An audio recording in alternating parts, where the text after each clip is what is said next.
Welcome to the Top 7 at 7 on the 7th, the 7th being the 7th of January 2023 for this new feature. Each month at 7 PM on the 7th, we will produce a video using this metric. Today, we look at the top 7 metal albums ahead of their time. We all marvel at those times when artists come from nowhere to produce a new sound and a new movement overnight. Think of the impact Venom, Metallica, Death, and Napalm Death had when he burst onto the scene in the 1980s. The likes of Helmet, Darkthrone, Paradise Lost, and Korn did the same in the 1990s.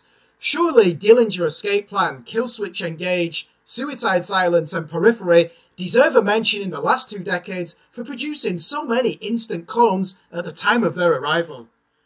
But what about those bands that are influential now, whose art took years to gain a full understanding of how it could be used by other musicians? Often this could be due to contemporary bands having no clue how to incorporate the new innovations into their own music.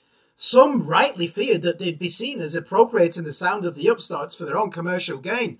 In the 7 albums we select here, we argue that the artists were so incomprehensible to the existing metal scenes because they were so different to those around them. Some achieved immediate mainstream success while others had to wait for decades to receive their dues. These are the top 7 metal albums ahead of their time. Number 7. Gorguts with Obscura. You can thank Canadian heroes Gorguts if you ever wondered why modern death metal bands sound so complex and off-kilter. Sure, the likes of Cynic, Atheist, and later era Death took the genre into new realms of innovation, but nobody produced anything as discordant and unpredictable as Gorguts with their groundbreaking 3rd album. The odd time signatures, violent guitar chugs, high-tuned jazz snares, and hissing chord shapes were so out of place in 1998, you'd have thought they came from Mars. The fact they wrote it in 1993 after being dropped by Roadrunner Records and released it 5 years later is even more impressive. It's not improvised, but it's the closest thing extreme metal has to a record that sounds spontaneous and telepathic. Fast forward to the 2010s, and you have entire micro-genres devoted to this sound. Bands and genres it influenced: Necrophagist, Portal, Artificial Brain, Fallujah, Haunter, Moral Collapse, Knakelput, and the entire tech death and avant-garde extreme metal scenes. Number 6. Voivod, Killing Technology. Killing Joke might have been the first band to use dissonance as the core part of their sound, but Canadian legends Voivod were the first to insert it into a heavy metal setting in 1987. Most thrash bands at the time were adjusting to Slayer and Metallica's genre-defining masterpieces, while the first death metal bands were also emerging. By contrast, Voivod departed from planet Earth, introduced hardcore punk and classical elements into their repertoire, accentuated the doomier side of their music, and retooled their guitars and bass to sound like malfunctioning war machines. It didn't catch on for a good 2 decades until the rise of mathcore, progressive metal, and dissonant extreme metal in the early 2000s. By then it was clear that we could trace most of this back to one band in Canada. Bands and genres it influenced: Vector, Gorguts, Revocation, Imperial Triumphant, Cryptosis, Fractal Universe, Pestilence, Red Rot. Most things progressive thrash, tech death, and avant-garde metal draw inspiration from Voivod these days. They were also the first to map out the guitar approach for mathcore. Number 5. Neurosis, Souls at Zero. The rock and metal world was still digesting the importance of grunge on heavy music and its place in pop culture when an obscure hardcore band from Oakland, California emerged with a new sound in 1992. Few paid any attention or even realised that Neurosis had the template for a genre of music we now know as post-metal when they released their 3rd album.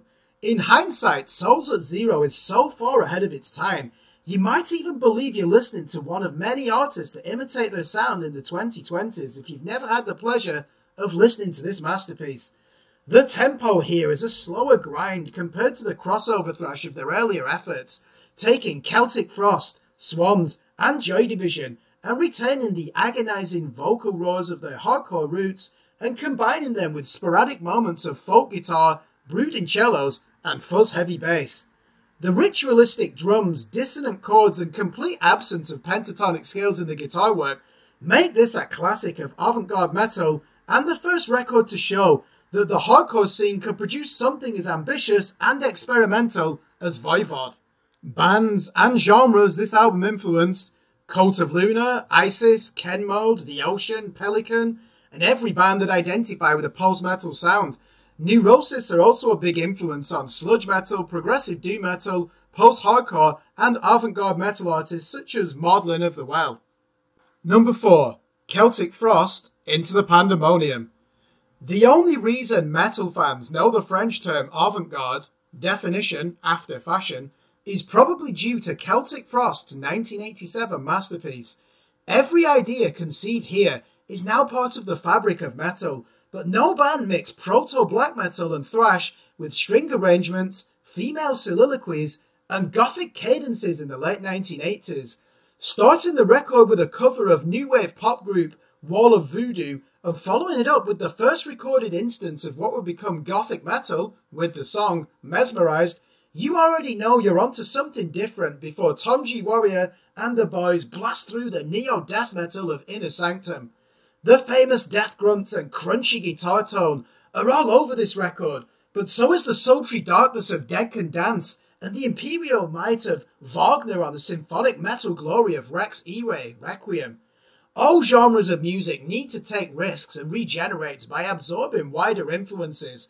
Yet Celtic Frost managed to do this within an extreme metal framework that still sounds as inspiring today as it did back in 1987. The latest subgenres of gothic metal, symphonic metal, avant-garde black metal, and post-metal will be nothing without this record. Bands and genres this album influenced: Paradise Lost, My Dying Bride, Emperor, Mayhem, Therion, Sepultura, Morbid Angel, Neurosis, Tiamat, Septic Flesh, Enslaved, Opeth. Essentially a who's who of extreme and experimental metal. A list created in 2001 would have had Faith No More's 1989 opus at the number 1 spot. Back then, nu metal and rap were the dominant genres in mainstream pop culture, and every artist that combined the two were indebted to the Californian legends. But the real thing is more than just a prototype for the alternative metal that dominated 1990s MTV America. Listen to the likes of Surprise You're Dead and Zombie Eaters, and you'll realize how much Jim Martin's thrash metal influences power the groove and rhythms of the music. No other artist was mixing extreme metal, soul and pop with rap and funk during the stranglehold of the cock rock years, and no one did it with a more warped sense of humour than Mike Patton. The band's predecessor album from 1987 invented alternative metal and predated the heavy art rock of grunge, but the real thing is the one that left its mark with the wild success of Epic, giving heavy music credibility with a college radio scene, as well as the mainstream rock and pop charts. Only Faith No More could mix electric piano blues and keyboard pop with shades of Slayer and funky bass upstrokes in the same record as a Black Sabbath cover and a deviant song about drowning your girlfriend called Underwater Love. The avant thrash instrumental Woodpecker from Mars might also lay claim to using the first polyrhythm in a metal song. Whether the musical world is still catching up with the genius of Faith No More's follow-up 1992 record, Angel Dust, is another question. Bands and genres this album influenced: rap metal, avant-garde metal, nu metal, alternative metal, groove metal, progressive metal, funk rock fusion, art metal. The list goes on and on. Number 2. Meshuggah, Destroy, Erase, Improve. It's mind-boggling to think that Meshuggah were using polyrhythms, chugs, and eye-popping hardcore dynamics with jazz fusion solos and dissonant atmospherics a full 10 years before other artists started paying attention. Has any other band been more influential on modern metal than these Swedish pioneers? The enigmatic genius of Destroy, Erase, Improve is how it still defies categorization today. Is it an industrial metal album, a prog metal masterpiece, a dissonant metal opus, or a post-thrash LP? The fact a micro-genre called gent emerged in the late 2000s to describe musicians influenced by the harsh sound and rhythmic complexity of Meshuggah tells you how much of an influence they've had on the 21st century metal landscape. Future Breed Machine and Suffering Truth are two of the heaviest and most bone-crunching audio blasts ever captured on tape, and continue to inspire everything from tech death to deathcore, prog metal, and modern thrash. Artists and genres influenced by this album: Every band with a 7 or 8 string guitar and a mind for technical arrangements and polyrhythms. Gojira, Periphery, Tesseract, Veil of Maya, Spirit Box, Vildhjarta, Vexed. We can go on and on. It's also notable how established bands like Decapitated, Deftones and Cataclysm have absorbed the Meshuggah influence later in their careers. Number 1. Black Sabbath, Master of Reality. You might think it's strange that the band who invented the sound we know as metal should take number 1 spot on this list with their third album, but the term had no meaning in 1971 to describe the fuzz-heavy, down-tuned dirge of Black Sabbath's follow-up to Paranoid. As one of a handful of releases from the 1970s to stand the test of time as a heavy record in the 2020s, it did not receive its dues until the emergence of doom metal in the late 1980s and the conquering force of grunge in the early 1990s, when the Seattle bands erased the enduring nightmare of cock rock from mainstream culture. The subsequent development of sludge metal and stoner rock owe their existence to Master of Reality. Like many original pieces of art, the evolution of the Black Sabbath sound had a fortuitous element to it, following Tony Iommi's finger-shredding accident on an industrial production line in the late 1960s. It caused him to loosen his guitar strings by 3 semitones to drop C, and the rest is history.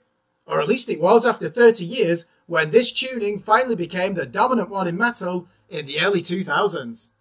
The time lag for Master of Reality's influence spanned for longer than a decade, before other artists began to take notice of its unique sound and bass-heavy brilliance. Today, every metal band with a distorted guitar and chugging groove section draw inspiration from it. Listen to the grind of Sweetleaf and the head-drooping weight of Lord of this World, and ask if anything matches this swampy surge of distortion before Candlemas, Trouble and Celtic Frost took inspiration from it in the mid-1980s. The intro riff to Into the Void and its chunky midsection could well be the greatest in the history of metal. That concludes our list. We hope you enjoyed this video. Let us know who we missed just in case. These are the 7 honourable mentions. Bathory, Under the Sign of the Black Mark from 1987. Carcass with their 1993 album Heartwork. Cynic with their 1993 album Focus. Dead Guy with their album Fixation on a Co-Worker from 1995. Prong's Beg to Differ album from 1990. Suffocation's Effigy of the Forgotten from 1991. And Therion's Thele from 1996. Thanks for watching. Remember to like and subscribe to our YouTube channel, follow us on Facebook, and more importantly, please visit our website at www.screamblastrepeat.com for the latest album and EP reviews from established, up-and-coming and unsigned artists in the worlds of extreme metal, prog, and dark alternative.